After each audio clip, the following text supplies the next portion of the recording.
And overseas Filipino workers are hailed as heroes for their contributions to the Philippine economy. This year, OFW remittances are expected to reach $20 billion, a real boost to economic growth. Well, despite this, a significant number are victims of recruiters, leaving many of them stranded in countries where they work. The Philippine government has taken measures to solve these problems. So joining us tonight to give us an insight on how these problems are resolved is POEA Deputy Administrator Jaime Gimenez. Sorry, Paul. Good evening, sir. Good evening. Sir, I would like to focus on a specific case. The families of more than 200 OFWs in Saudi Arabia, they were on hunger strike not long ago, and they were recruited by several Saudi and local recruitment agencies. They have demanded repatriation back to the Philippines. What is their status now, and what actions were undertaken by your agency, sir? Actually, these workers are right now in the process of getting their exit visa so that they can leave the country. What happened to this case is that they went on hunger strike because the company where they were working went into bankruptcy. So the company have some difficult time. So because of their failure to provide the necessary provisions for their accommodations and food, they went on a hunger strike because they want their case to be fast-tracked. And what happened there was that, considering that there was a labor case for them to get their end of benefits services,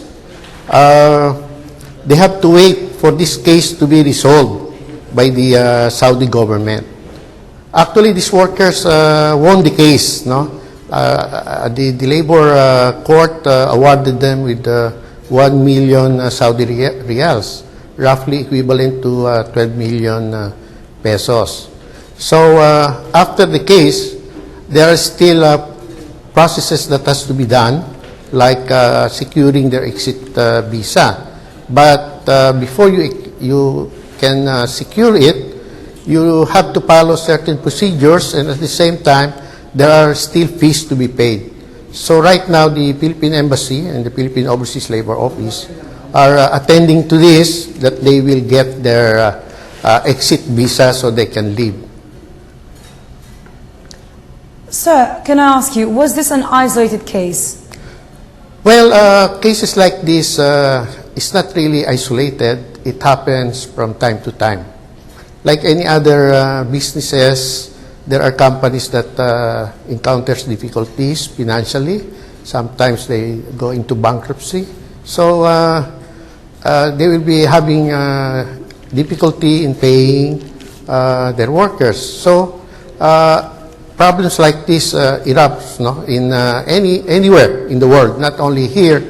So, and the fact that there are also some difficult policies in the Middle East, that you cannot just leave the country without securing an exit visa, which so happened that the employer is the one giving the clearance for the issuance of the exit visa.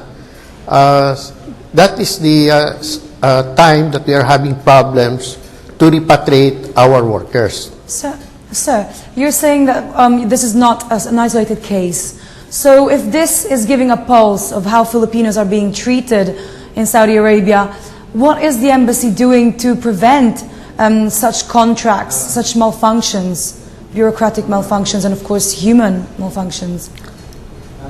How is our embassies behaving? Well, the embassy is helping these workers, no? Particularly in this particular case, wherein they have to file a case, a labor case, to get their benefits. So, like any other courts, it takes a little bit of time for the case to be resolved. So sometimes you face some difficulties like where you stay, earning money because you are not allowed to work while the case is pending. So in particular, as I have said, it happens from time to time because there are really companies that will not be successful, and if they will have some financial problems, then there will be some problems also with the workers. So some of them are maybe will be pre-terminated. So this is the time that there will be that the relationship between the employer and workers are not that good. And so, in terms of how our embassies and our diplomats are addressing the problems directly to the government there in Saudi Arabia, is this straining our relationships? What can you say about this, the relationship between us and the government? Well, this happens not only with the Filipinos. As you know, there are so many foreign nationals in Saudi Arabia. So as a matter of fact, in this particular company, there are 2,000 workers. And this involves only about more than 100 Filipino workers. So all of them are also suffering because of maybe the lack of financial means of the company to pay them. So these problems are really not that extraordinary because it happens in all countries. Sir, looking at the brighter side now, how is the deployment of OFWs to the Middle East? Is there a higher demand for professionals, highly skilled workers in comparison to domestic workers? Actually, the demand for professionals in the whole of the Middle East is still very high, no? Because the development is still continuing. So the Middle East is still the #1 region where we deploy our workers. But in the case of Saudi Arabia, with respect to the household workers, actually last year they stopped issuing visas for household workers. No? So we have a very big reduction in the number of household workers being deployed to Saudi Arabia right now.